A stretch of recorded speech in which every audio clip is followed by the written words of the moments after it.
Bonjour à tous. Dans le domaine de l'éducation, des réflexions sont engagées sur la fraude aux examens. Les examens à grand tirage, notamment le baccalauréat et le BEPC, font l'objet de fraudes orchestrées aussi bien par les candidats que par le corps enseignant. L'éducation nationale veut lutter efficacement contre cette gangrène. Sa direction régionale Abidjan 4, la première affectée par le fléau, a organisé un atelier autour du thème « Fraude aux examens à grand tirage, diagnostic et solutions ». Le port autonome d'Abidjan va bientôt bénéficier de travaux de réhabilitation et d'aménagement de son réseau routier à 4,3 km de route à remettre à neuf pour une meilleure circulation en zone portuaire. Les travaux font partie du PACOGA, le projet d'intégration port-ville du Grand Abidjan. Les responsables du projet ont initié dans les locaux de la mairie de Port-Bouët une séance d'information et de consultation des acteurs locaux. Cette rencontre est la dernière étape avant le démarrage effectif des travaux. Et puis l'Organisation mondiale de la santé, l'OMS, à travers son bureau Côte d'Ivoire, salue les efforts du gouvernement ivoirien dans la prise en charge des cas de Covid-19 et la mise en place à temps de structures de dépistage. Elle a fait don de 9 véhicules de type 4x4, d'une centaine de respirateurs et des oxymètres pour la prise en charge des malades de Covid-19 dans les régions et les départements du pays.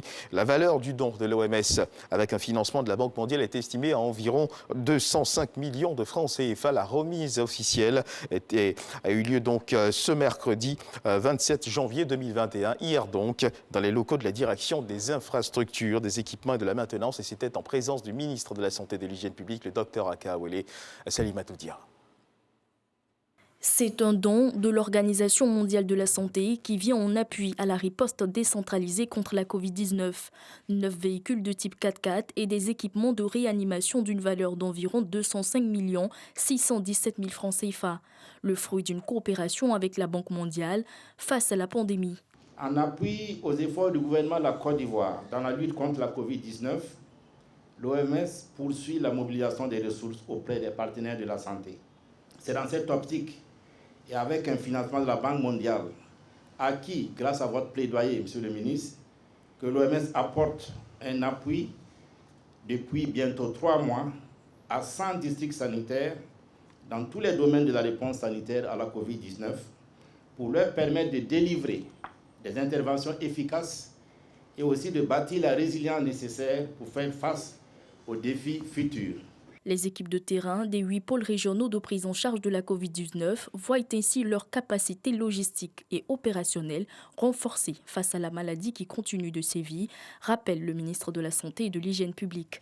Je voudrais également profiter de cette opportunité pour vous assurer de toute l'abnégation du corps médical qui, parfaitement conscient de la gravité de la situation de la Covid-19, continue de se mobiliser pour offrir des soins de qualité aux patients. L'objectif du gouvernement est d'accélérer au mieux le processus de décroissance de l'épidémie afin de réduire les souffrances humaines. L'OMS prévoit compléter très prochainement ce don par un lot spécial de matériel destiné au CHU de Boaké et au CHR de Mans. Et dans l'actualité internationale, en République démocratique du Congo, le Parlement, l'Assemblée nationale fait tomber le Premier ministre Sylvestre Ilunga.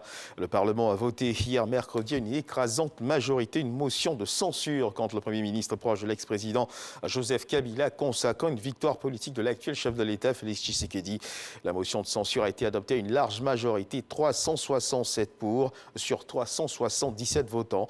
Pour les députés qui défendaient cette motion, le gouvernement du Kabila, Sylvestre Ilunga, était incompétent. Il n'avait pas tenu ses promesses, par exemple dans le secteur de la sécurité, encore l'insécurité ou encore l'insécurité grandissante dans les villes. Et puis au Cameroun, on l'a appris également ce matin, des dizaines de morts lors d'un accident de la route dans l'ouest, dans la province donc du pays. La collision entre un camion transportant du carburant et un bus de 70 passagers aurait fait des dizaines de morts selon les autorités. Le drame est survenu entre 4h et 5h du matin sur la falaise de Tchang, une ville située dans le département de la Ménois, dans la région de l'ouest du pays. L'accident a eu lieu sur un flanc de colline. Il avait à son bord le véhicule 70 passagers. Le choc a immédiatement déclenché un gigantesque brasier sur plusieurs centaines de mètres, prenant au piège les voyageurs et passagers des deux véhicules. Et on termine avec cette information. Sachez qu'accompagné de ses 3 ministres, le président de la transition malienne, Ba Ndao, a été reçu hier mercredi par Emmanuel Macron, le président français, pour un déjeuner de travail. Au menu des discussions, la coopération bilatérale, la transition au Mali et le sommet G5 du N'Djamena qui se tiendra les 15 et 16 février prochains. Notons que c'est la première fois que Ba Ndao, le président de la transition malienne, est reçu par le président d'un pays hors de la communauté économique des États de l'Afrique de l'Ouest, la CEDEAO. C'est la fin de ce flash d'information. Merci de nous avoir suivis. Je vous retrouve à 13h pour le journal.